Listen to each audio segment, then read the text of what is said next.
is Black money? About economic liberation and freedom. Critical conversations to invigorate our communities through Black-led CDFIs. But most importantly, we want people to create wealth. When we look at our communities, we still see a big disinvestment. Going from resourceful to resourced. CDFIs have that high touch. They understand their customers. They know how to reach out to those customers. They stay in touch with those customers. We are trying to create job makers and not just job takers. Yeah, I've even heard it said recently that great leaders don't lead from the top down, they lead from the bottom up because they're actually lifting everybody. We have to do more than just being a regular lender. Don't give me this story about if I teach you how to fish. Give me some money. Yeah, isn't that good? That's a good one. What's going on, LinkedIn? So excited to be back with you on this special Wednesday. Thank you to everybody who tuned in today instead of yesterday. We shifted the schedule around, but now we're here, right? And that's all that matters. I am here with Darbi Dorleia, CEO of BCA Culture, doing really innovative work, supporting so many Black businesses and other businesses around the country. So glad to have you here. How are you doing? Thank you so much, Justin. It's an honor and a pleasure to be invited and to be here. So thank you so much to you and also to the Alliance. Of course, of course. Now you can already see you're getting all the energy. Like this is Darbi all day, every day. Now that is my first question, actually. Is this you all day, or are you like an introvert really behind the scenes? Or like who is Darbi Dorleia? Give us a little bit more of that. So more like my personality. So when I was very young, I think my mom and my dad, so they have like a spirit of joy. I've always naturally had that.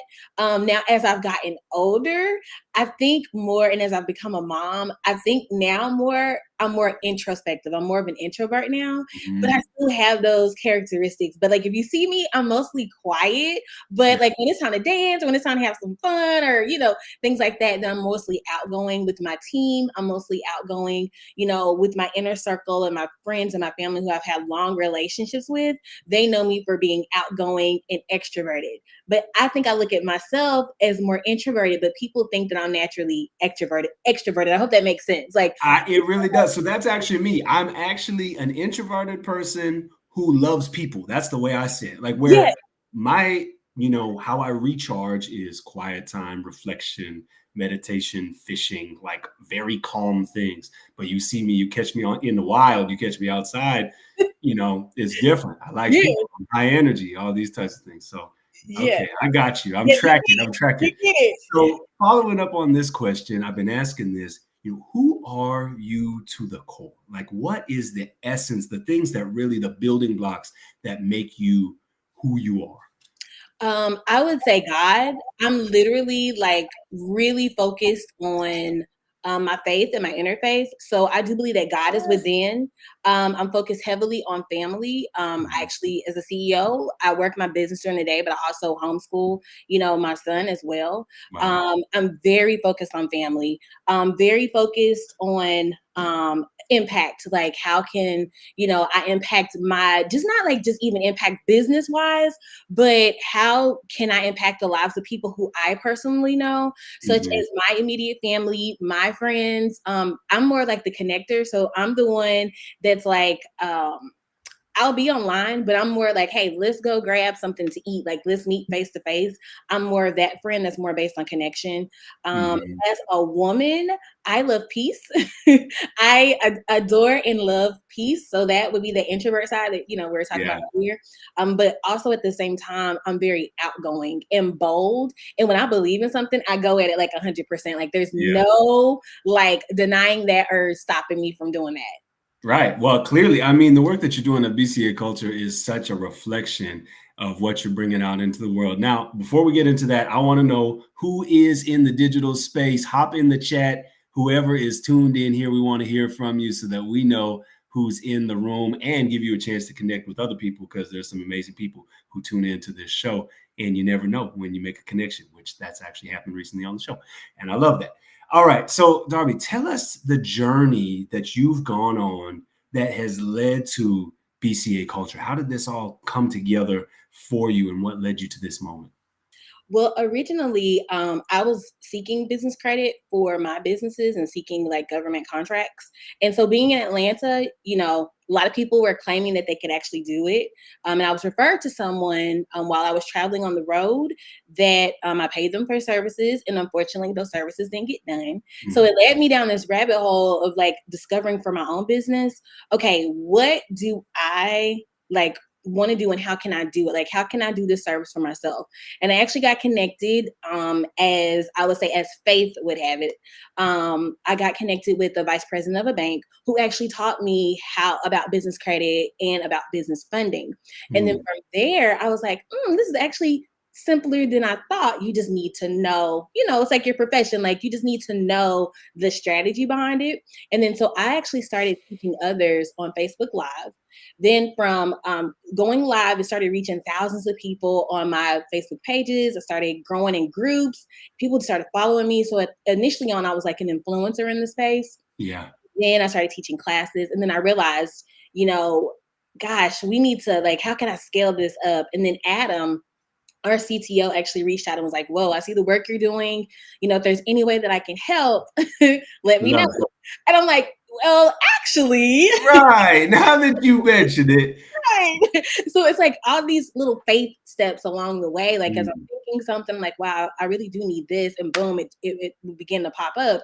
Or I would think like, wow, I desire to have this. And boom, those opportunities would begin to pop up and I would recognize them because I just asked for it. Then I would start taking those opportunities. So back to Adam, he came and he was like ready. And I was like, I'm ready to like begin to scale. And I was like, well, I just need a CRM system at first, just to keep the clients organized, right, know where they are on their steps. And if they, call me or my admin, they'll know, exactly what to do and we can help them because everybody was at different stages in their business. This is when I was very organic. We were dealing with 25, 50 businesses at a time when we would do our classes. And literally, he said, well, write the vision down. So I wrote it down.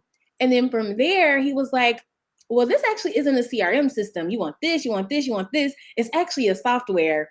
And I was like, really? And I was like, well, how much was software, how much is software development?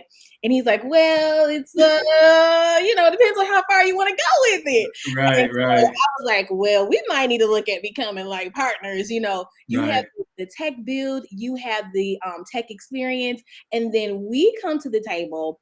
I come to the table with the vision of knowing like the experience, the user experience, or what a business might need, or I'm coming from like real life. And so I literally dumped all the information that I knew over the years and that I had gathered from my mentors into our technology software.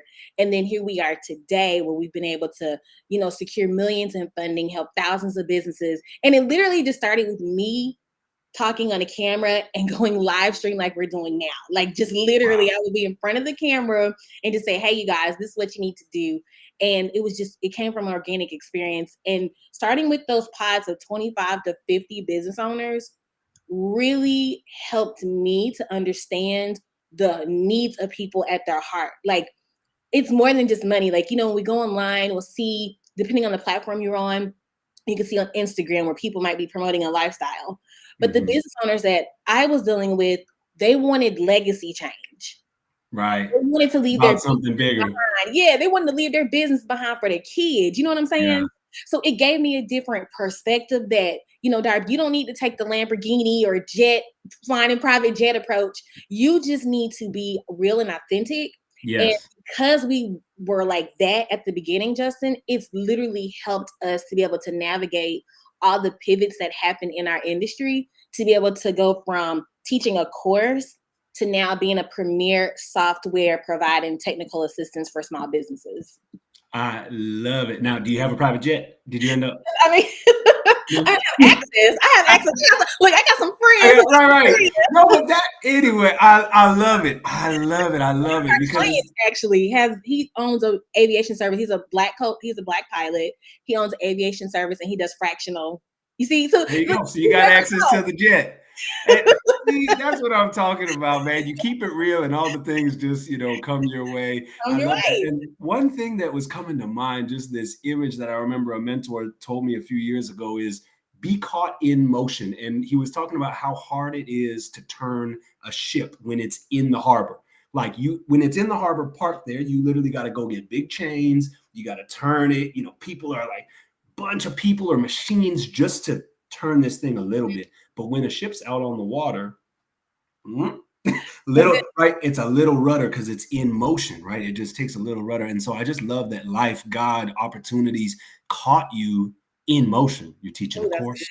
Okay, we can go this way, right? We can do this, and the opportunities are coming this way. So just for the listeners, let life catch you in motion. Right? Good. Let God catch you in motion. Let opportunities catch you while you're on the move, you know, because if you're stagnant, you're not going to know what to do with it when it comes your way. And I just think you've done such a good job building this and doing the next thing, right? So tell us how the software actually works right now. What has it grown into? Tell us about BCA Culture. So originally we were like a learning management system, which, you know, if you think of like large platforms such as Kajabi or like other like platforms where you teach online courses, Adam and myself originally built it to where it was a core classroom style. And then from there, we began to realize that it needed to be more interactive. So we introduced the coaching, like the one-on-one coaching calls with group sessions inside of our platform. Then from there, we evolved into matching up data inside of our software. So we evolved from manually researching the businesses to now our software actually like automatically does it. We use AI, and then we have our data partners with the large credit reporting agencies. We pull any type of data about a business, and then we pulled it into a report. So business owners can see exactly where they are as of today. We call it our business readiness report. So we like went from manually doing our processes. We went from manually going on the Secretary of State websites, trying to find the businesses, you know, because we were really working with the clients like one-on-one, to now we turn that into where our system automatically does that. So that saves us a lot of time.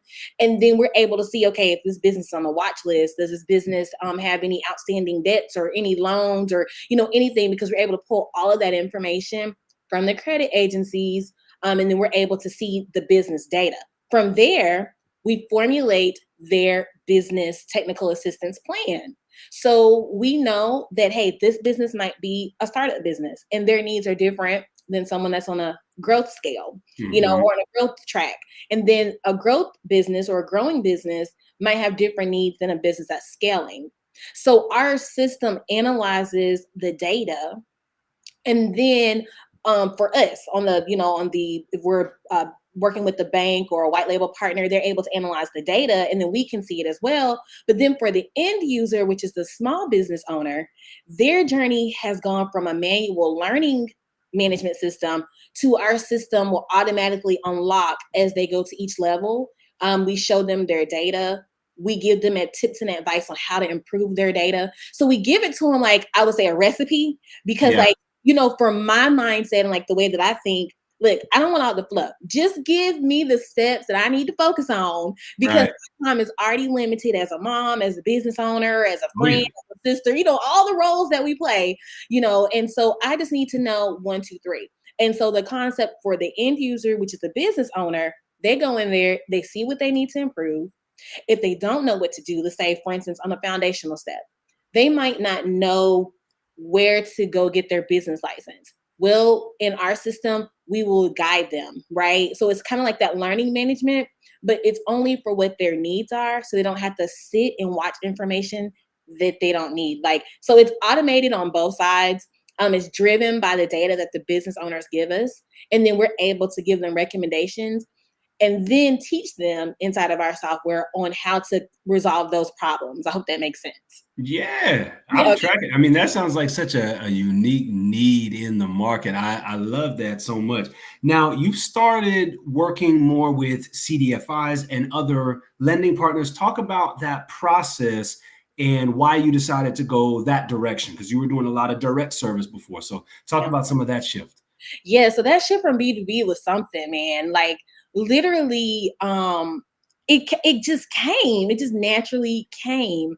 What happened? We were invited by the Minority Business Development Agency, a government under the United States Commerce Department. They're a government agency under the U.S. Department of Commerce, and we were invited to like showcase our software. I'll never forget Trevon Pitt, always forever grateful for him. Shout out Trevon. Trevon was like, yo, like y'all got something amazing here. Can y'all come and be a part of our pitch series? And literally, I was like, yeah, we're going in there like, oh yeah, we got we got it going on.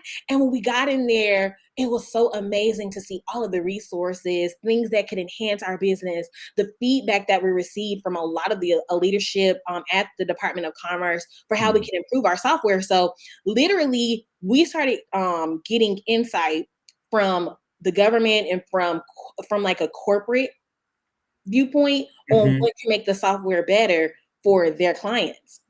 And at the time, Justin, I honestly did not know. We were still dealing with B2B, right? So I'm like, oh man, this is the best thing out here for B2B. Little did I know that was training ground for what we were getting ready to open up, or I don't know, what we're getting ready to walk to over the next 2 years. So in 2021, we got invited to the Sprint. That's like a 12-week program. Yeah. We did that. We showcased it. We were selected by the Minority Business Development Agency. Like they wanted, to select, they used our software, they showcased our software. And so we were excited about that. And then, we just kept going about our day to day. And then next thing you know, we got invited by other CDFIs and banking partners like, hey, we want to look at your software. We started getting companies that actually serve small businesses. They started reaching out saying, hey, like we're interested in seeing how the software works. And then it just began to pivot and evolve into that. So then we started saying, wow, we noticed a shift in our customers. We had way more customers now who were more corporate or government entities or private organizations who serve business owners. They're reaching out to us than back in the day when I was the influencer. I could be online and talking directly to the businesses.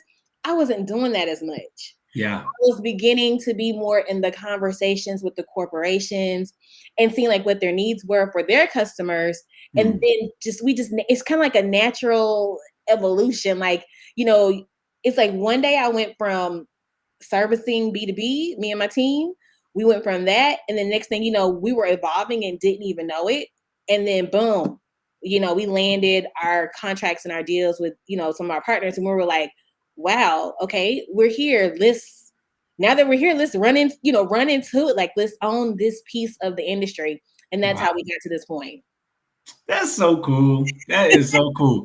Now, something that I've been asking, we're talking about Black economic liberation. I want to know what Black liberation means to you. It's been nice to see the different ways people approach that. So what is Black liberation to you?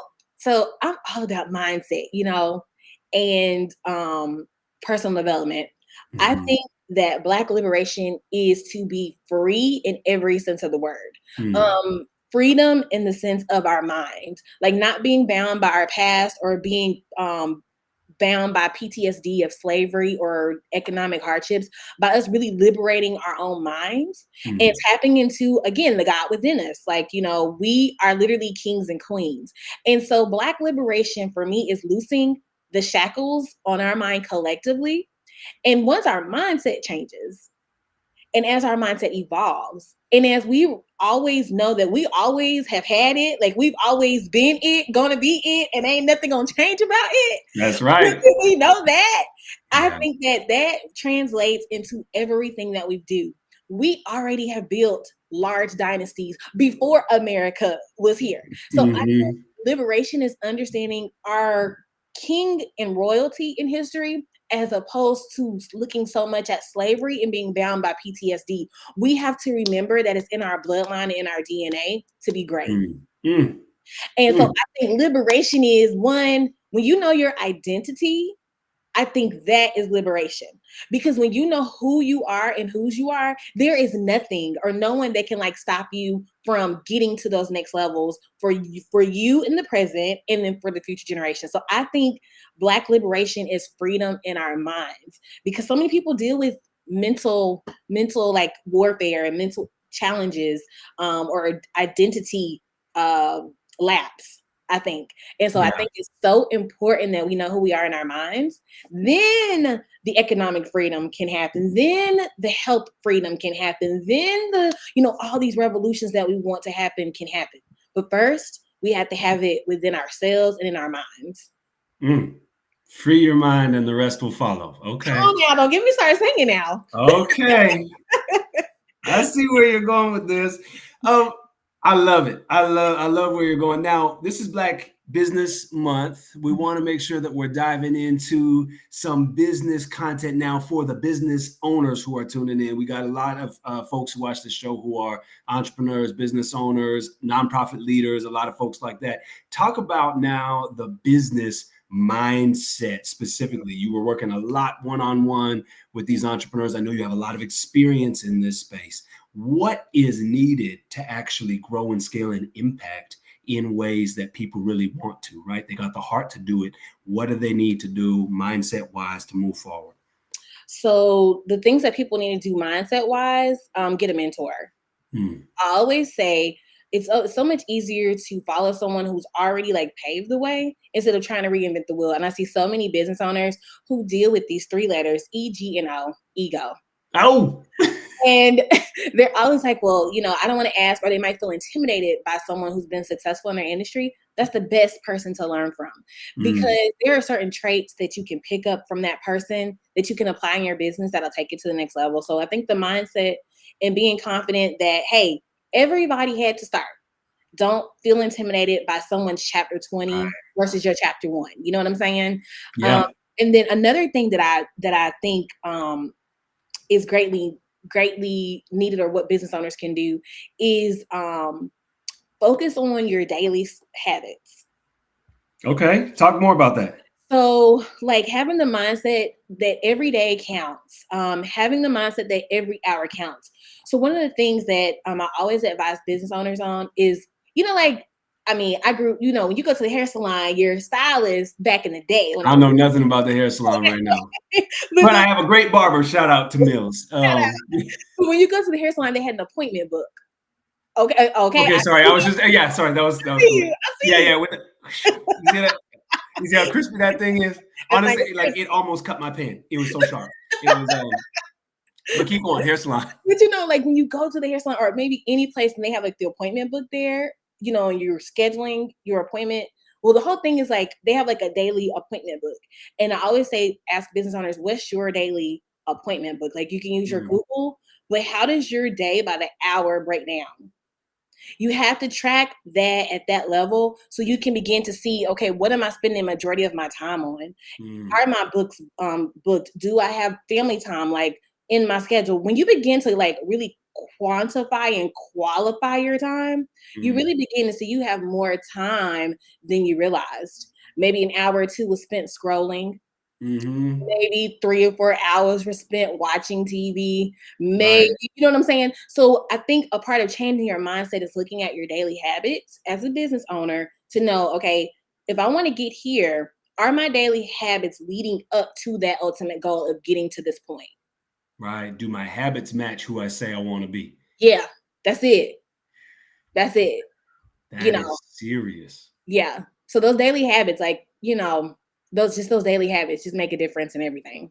Okay. What is one daily habit that you think is vital? The tracking piece, but is there something there man, make sure this is in there? This is a pillar. Okay. You got to have your me time. Yeah. Yeah. You got to have your me time. It's you as business owners, we are we are servants of everyone else. So our day is expended, especially when you're a CEO. Your day is expended towards what your team needs. Your day is expended towards what your clients need. If you have investors, you're looking at, okay, what are the stakeholders? What are the investors looking at, right? Hey, Linnell, you're looking at all of these different, pieces. And I think that if you need to take time for yourself, because sometimes you can put yourself out to the point where you're exhausted by the end of the week. And you need to take me time, at least 15 minutes every day, and just get recentered. That might be, just stretching and breathing. That might be reading your Bible. That might be just sitting in quiet and solitude. Whatever that might be for you, They might be listening to your favorite songs and dancing, but doing something that you actually enjoy every day for at least 15 minutes, just you, not your children, not your spouse, not anyone else, just you. I think that is so vital. That makes a lot of sense. Mm-hmm. So you've been now taking your work into the CDFI space. Why CDFI? What drew you to this area? Because the Alliance, we're all about, making sure these CDFIs have what they need to go and serve on the ground. So what about this space is so compelling to you? Literally it's the need. The need is there. Got a guest trying to come on. No, that's all right. You're about to get BBC. Do you remember that BBC interview? Did you ever see that one? It went viral a few years ago. This is in the middle of the pandemic, and his wife comes crawling in the background, thinking people couldn't see, trying to get a kid. It was the best. So you get BBC. That's great. Right. My son is definitely on here trying to make his debut. I would say that it's really been the need. So we've just naturally seen the need. We've naturally heard hey, this software is what our industry needs. Mm-hmm. And so we started listening to the feedback, especially being a part of the Alliance, so many resources. We went through the CDFI 101 program with you all, and then we began to realize wow, small business technical assistance is a need, and we already offer this. It just being exposed and being in the Alliance with all of these wonderful CDFIs and the CEOs and leaders and executive teams that are part of CDFIs in the Alliance organization has transformed the way that we looked. Before, when we were doing B2B, Justin, we had no idea that CDFIs were out here doing it like this, especially Black-led CDFIs. Mm-hmm. We were literally teaching the small businesses at the time about getting ready for funding from banks. Now we're teaching them, hey, you need to find a local CDFI in your area. Wow. And do business with them. So the need, that's what drew us to it. And then we also have the same mission and alignment. As we were working with the B2B business owners, our statement and our mission was working with small minority-led businesses seeking funding. And we found the CDFI industry, the whole industry as a whole has similar missions. And so it just aligned with what we were doing, just took it to another level. So we were operating at, level A, and y'all took us to Z, just a love it. Industry. You know what I'm saying? Because it just blew our mind. So I hope that answers your question. That's why there was a need. We could feel it. And we said, hey, this is opportunity for big business. Well, and this brings me back to the start of our conversation where I was asking who you were, and you said impact was one of the things. I think for me, what I see the trend on your life is how can I have more impact? How can I scale? How can I make a bigger difference? And wherever that leads you, that's what's going to open up. And I think that's how you ended at the CDFI space, where you're like, wait a minute, if I serve, this is exactly why I'm here at the Alliance, is if I serve the people who serve the people on the ground, the communities, right, I get to have a multiplier effect in my impact, right? So that's what keeps me coming every morning. I'm excited about my work here is I get to serve the people who serve the people all day, every day. And so I see that in your work, that the impact of what you're doing gets multiplied by these incredible organizations who are doing work on the front lines, the real deal. Shout out to all of our Alliance members. Yeah. You're doing it, and everybody should follow every single one of them, because you're just going to be inspired all day by the work on the ground. What's a story for you that is like, man, this is why I do it, right? It reminds you on a hard day or whatever. Is there something that sticks out that you're like, this is why we started it? This is what it's all about. Okay, so it would not, this might sound different, but it's really knowing that my ancestors, like my grandmother and my grandfather and my great-grandparents, could not do this. Wow. It was a time that they were limited by law to not start a business, to not vote. So for me, we have very inspirational and motivational stories all day, every day from business owners. But what really makes it real for me is that there was a time that there was not the opportunity to even be able to be in business. There was not a time or an opportunity given to even start or have conversations about business. Wow. There wasn't even the ability to learn to read or write, you know? So when I think about that, it just puts it in a different perspective. Like sometimes I've taken for granted the opportunity that I have to be a business owner or to be able to do it in some state of freedom. You know what I mean? Mm-hmm. And so for me, that is what I draw from that. Wait a minute. Now, listen, you might get tired, but there are people that had less resources and did more because they had the willpower to do it. They found creative ways around a no so they could still do it. And so for me, I pull from that. And then it allows me to be inspired as well by other business owners that we've worked with to see the great work that CDFIs are doing. It's absolutely mind-blowing. However, at the core of who I am, I pull from knowing like, hey, my great-grandmother, my great-grandfather, I was born 5th generation, right? And that means that my great-grandmother's mother was still alive. And she was the daughter of slaves, right? Her parents were the ones who got free. So that lets me know I was born while she was still alive. That lets me know how close the limitations were. Like I was born when my great-great-grandmother was still alive, and she is the daughter of ex-slaves. She was the first one to be free. So when I think about that, that inspires me every day to say you have zero excuses and do all you can while you can. I love it. Now, to somebody who's listening, who's feeling tired, I just love that line that you were talking about is, when you're tired, rest, don't quit, right? We need you out here. So when you're tired, take it. You can rest, but don't quit. We need you. Yeah. We need you. So what is next for BCA Culture? Where is the future, right? You are this visionary CEO. Paint us a picture of what this could look like. Let's just take it all the way there. We're going to watch this in like 2 or 3 years. That's what I'm saying. That's what I like. And then we'll be like, let's go. And it's going to be even bigger than you said. So go big. And then God's going to be like, ha, ha, ha. You think that's big? That's cute. That's real cute. That's real cute. So what you got? Go as big as you can. Okay. So I see BCA Culture being the premier small business technical assistance provider for every bank and CDFI in the United States, servicing nationals, citizens who are here in the United States and servicing citizens who are abroad across the world. I see us being the qualifier, like people that banks, when they see that business owners have gone through our program, they'll know that those business owners are what we call BCA certified. Right. So they get a stamp on that thing. Right. Yeah. This person is going to know how to generate revenue.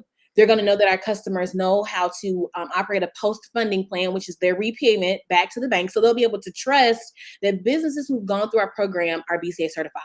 So for every small business owner in the United States of America, we would want the government on a grand scale to even say, even in partnership with the SBA, the Department of Commerce, to say that everyone that goes through BCA Culture, we know that they're BCA certified and that this is the standard for business success in America. Just like they're standardizing, like you have to get your Secretary of State, when your formations, no matter what people do, BCA Culture is like the standard. And this is like the foundation for anyone that wants to start a business. And people go through our software. The government white labels our software. The SBA white labels our software. All the banks, all the CDFIs white label our software. And it just becomes like the standard. That's how I see it. And we'll be able to make like trillions of dollars of impact across the United States and across the world. Come on now. Okay, so we're in the United States. Does this translate global? It's tech. Yeah, it does. Because there are, I see what you're saying, like with other countries be able to use it. Hey.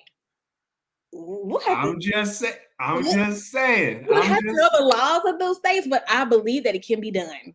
Yeah. I don't see why not. It's a technology. That thing can fly. I'm just saying. I love it. And we're cheering you on. Now, you said you had a goal, 3 and 5. Tell us about that. I want to make sure that you get to share that piece. Oh, hey, what's up?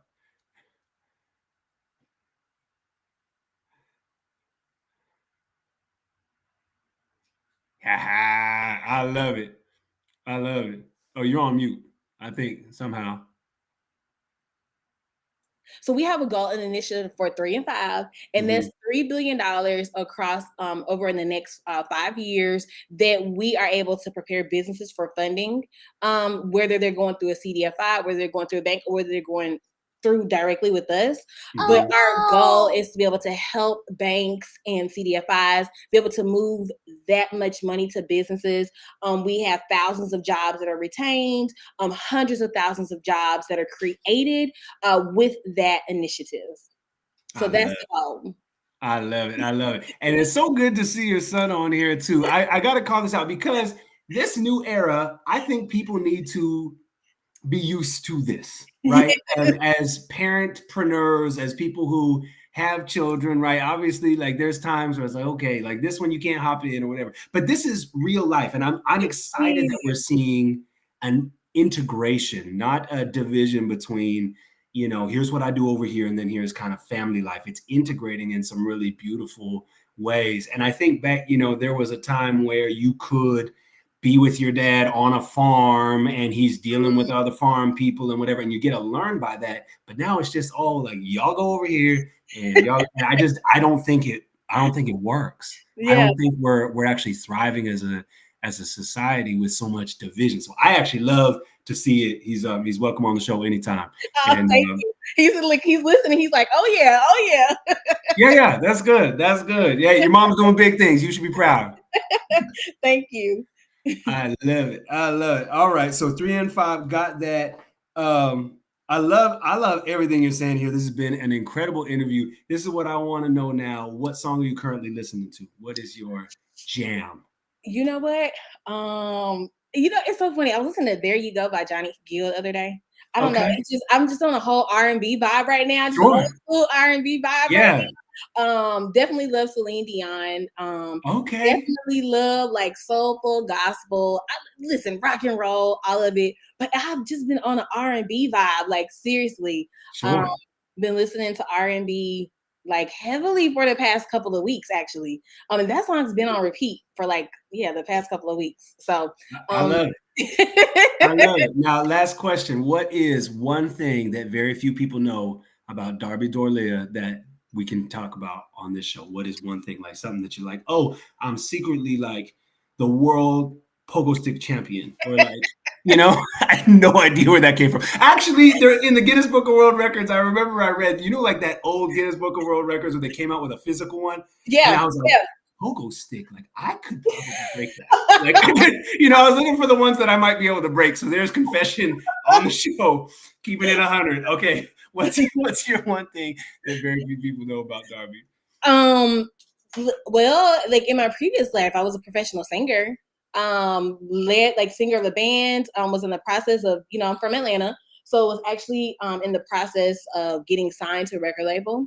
And I saw all the things that were going on behind the scenes, and I was like, you know what? No, I think I'll pass. And what happened was that I was like, well, you know what? I can build my own record label. That was my motivation. That's how I actually got started in business. Wow. I was like, oh, let me just make enough money and then I can start my own record label. Then I just got sucked into the business vacuum. And then now I just look at music like a long lost dream. Right. Maybe one day that could be your retirement thing. It's like, and we're grateful that life brought you to where you are now and the impact that you're having. And I saw a couple years ago, there's this guy who started modeling at age 80. And he's like walking runways now and doing his things. He's like, yeah, I started in the gym a couple years ago. And he's like, they called him the sexy grandpa. And he was like, you can Google it.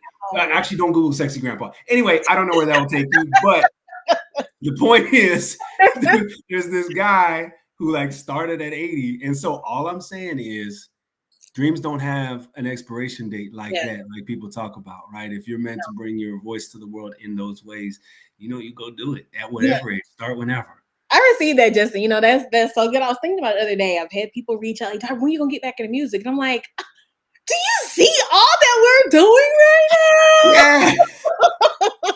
How dare you? But you know, there's that side of me that's like, you know what?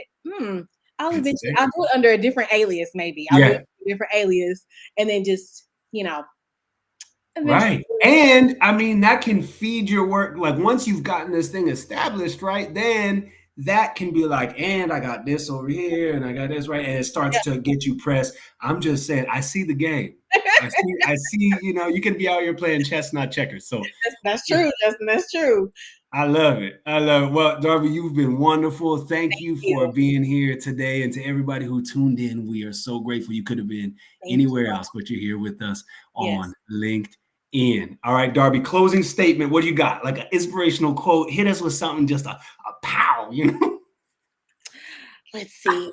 I didn't prepare for this. I know. I didn't prepare for this. You know what? Something I just said this morning, like winners never quit and quitters never win.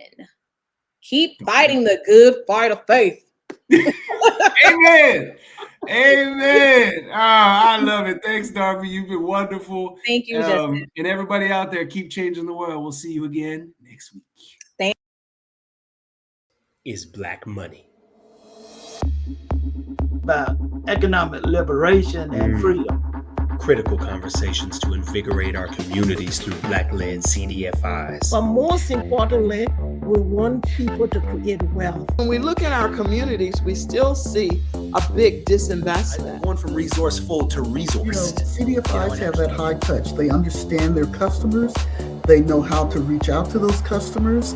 They stay in touch with those customers. We are trying to create job makers and not just job takers. Yeah, I've even heard it said recently that great leaders don't lead from the top down, they lead from the bottom up because they're actually lifting everybody. We have to do more than just being a regular lender. Don't give me this story about if I teach you how to fish. Give me some money.